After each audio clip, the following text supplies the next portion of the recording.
जरा सोचिए, एक ऐसे समय के बारे में जब भारत कोई एक अखंड राष्ट्र नहीं था। चारों तरफ कई छोटे बड़े महाजनपद थे जो सत्ता और जमीन के लिए लगातार आपस में लड़ रहे थे।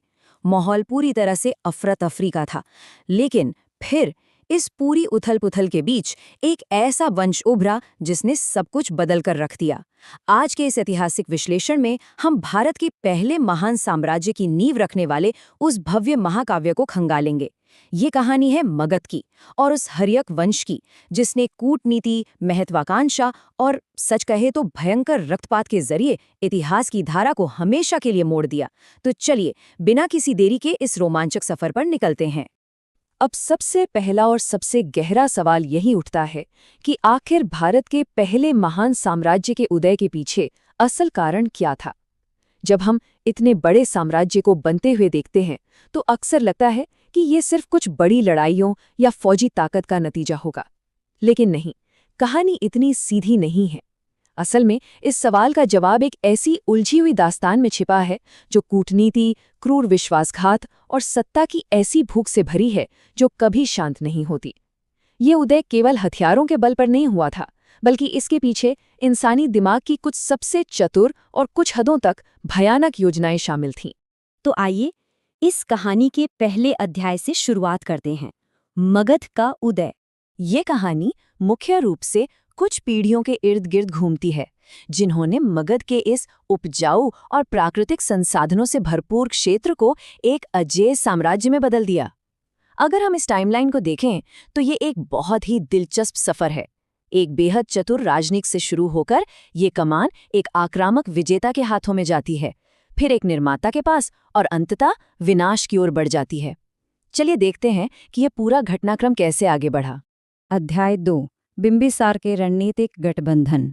साम्राज्य के पहले बड़े वास्तुकार राजा बिंबिसार कोई आम शासक नहीं थे। वो एक पक्के राजनयिक थे। उस अशांत युग में जहां हर कोई तलवार लिए खड़ा था, बिंबिसार ने समझ लिया था कि सिर्फ लड़कर साम्राज्य नहीं बनाया जा सकता। इसलिए उन्होंने एक मास्टर स्ट्रोक चला। उन्होंने कौशल, वैशाली और मद्र जैसे शक्तिशाली राज्यों की राजकुमारियों से विवाह किए। इन कूटनीतिक शादियों ने न केवल मगध की सीमाओं को दुश्मनों से सुरक्षित कर दिया, बल्कि बिना एक भी कतरा खून बहाए राज्य का प्रभाव कई गुना बढ़ा दिया। सच में ये प्राचीन कूटनीति का एक बहुत ही शानदार उदाहरण था। लेकिन शांति का ये दौर ज्यादा समय तक टिकने वाला नहीं था। अध्याय 3, अजातशत्रु का क्रूर राज्यारोहण। यहाँ आकर इस राजवंश का पूरा चरित्र एकदम से पलट जाता है। एक तरफ पिता बिंबिसार थे, जिनकी रणनीति गठबंधन और शादियों पर टिकी थी, और दूसरी तरफ उनका बेटा अजातशत्रु, जिसकी नीति बिल्कुल साफ थी, सैन्य बल, आक्रामकता और जरूरत पड़े तो क्रूर विश्वासघात। अजातशत्रु का मानना था कि जो राज्य मगध के सामने प्यार से नहीं झुकते, उन्हें कुचल दिया जाना चाहिए। सत्ता जैसे ही पिता से बेटे के हाथ में गई, मगध की पूरी विचारधारा ही बदल गई। और ये सत्ता परिवर्तन कोई शांतिपूर्ण प्रक्रिया नहीं थी। ये इस वंश के इतिहास का सबसे अंधकारमय और दर्दनाक पन्ना है। सत्ता के लालच में अजातशत्रु ने अपने ही पिता बिंबिसार को बंदी बना लिया और उन्हें जेल में डाल दिया। सोचिए, जिस इंसान ने साम्राज्य की नींव रखी, उसे अपने ही बेटे ने भूख से तड़पाकर मार डाला। इस खौफनाक पितृहत्या ने हर्यक वंश की नैतिक दिशा को हमेशा के लिए दागदार कर दिया। ये एक ऐसा विश्वासघात था जिसने आगे चलकर इस वंश पर मानो एक श्राप सा लगा दिया। और जब पूरी सत्ता मुट्ठी में आ गई तो शुरू हुआ अध्याय 4, सर्वोच्चता के लिए युद्ध। गद्दी पर बैठते ही अजातशत्रु ने अपने पड़ोसियों पर युद्ध का एक ऐसा भयानक दौर शुरू किया जो रुकने का नाम ही नहीं ले रहा था। उसका सबसे लंबा और मशहूर युद्ध शक्तिशाली वज्जी संघ के खिलाफ था। और मजे की बात यह है कि अजातशत्रु ने युद्ध के पुराने तरीके ही बदल डाले। उसने युद्ध के मैदान में ऐसे नए और विनाशकारी हथियार उतारे जिनके बारे में उस समय किसी ने सोचा भी नहीं था। रथमूसल यानी गदाएं लगे हुए खतरनाक रथ, और महाशिलाकंटक जो दूर से बड़े बड़े पत्थर फेंकने वाले प्राचीन तोपखाने की तरह काम करते थे। अगर आज की भाषा में कहें तो ये उस जमाने के टैंक और आर्टिलरी थे। इन हथियारों और आक्रामक रणनीति ने मगध को एक अजेय ताकत बना दिया। लगातार युद्धों और विस्तार के बाद बारी आती है अध्याय 5 की, उदयन और नई राजधानी। अजातशत्रु के बाद उसका बेटा उदयन सत्ता में आया। अब देखिए, उदयन के सामने चुनौती नई जमीनें जीतना नहीं था। साम्राज्य पहले ही बहुत बड़ा हो चुका था। असल चुनौती थी इस विशाल साम्राज्य को संभालना और टूटने से बचाना। उसने समझदारी दिखाते हुए साम्राज्य का फोकस युद्ध से हटाकर निर्माण पर लगाया। उदयन को एहसास हुआ कि राजगीर की पुरानी राजधानी इतने बड़े साम्राज्य को कंट्रोल करने के लिए सही जगह पर नहीं है। इसलिए उसने गंगा और सोन नदी के संगम पर एक बिल्कुल नई और विशाल राजधानी बसाई, पाटलिपुत्र।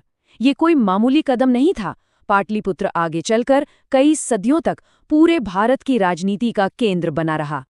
सब कुछ एकदम सही लग रहा था, है ना? विशाल साम्राज्य, नई शानदार राजधानी। लेकिन अध्याय 6, राजवंश का पतन। बाहर से देखने पर मगध जितना ताकतवर और अजेय लग रहा था, अंदर ही अंदर उसकी नींव उतनी ही खोखली हो चुकी थी। सत्ता की जिस क्रूर चाह ने इस साम्राज्य को इतना बड़ा बनाया था, उसी चाह ने अंततः इस वंश को दीमक की तरह अंदर से खा लिया। याद है अजातशत्रु ने सत्ता के लिए अपने पिता को कैसे मारा था? खैर, वो कोई इकलौती घटना नहीं रही, बल्कि एक परंपरा बन गई, एक भयानक दुष्चक्र।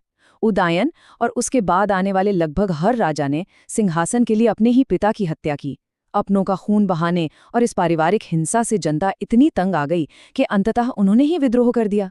और इस तरह अपनी ही महत्वाकांक्षाओं और पापों के बोझ तले इतना महान हर्यक वंश ढह गया। और ये पूरी दास्तान हमें इस एक बेहद गहरे और चुभने वाले सवाल पर लाकर छोड़ देती है। क्या सत्ता की अंधी दौड़ और क्रूरता अंततः उसी साम्राज्य को निगल जाती है जिसे वो इतनी मेहनत से बनाती है? हर्यक वंश का ये महाकाव्य सिर्फ गुजरे हुए कल की कहानी नहीं है।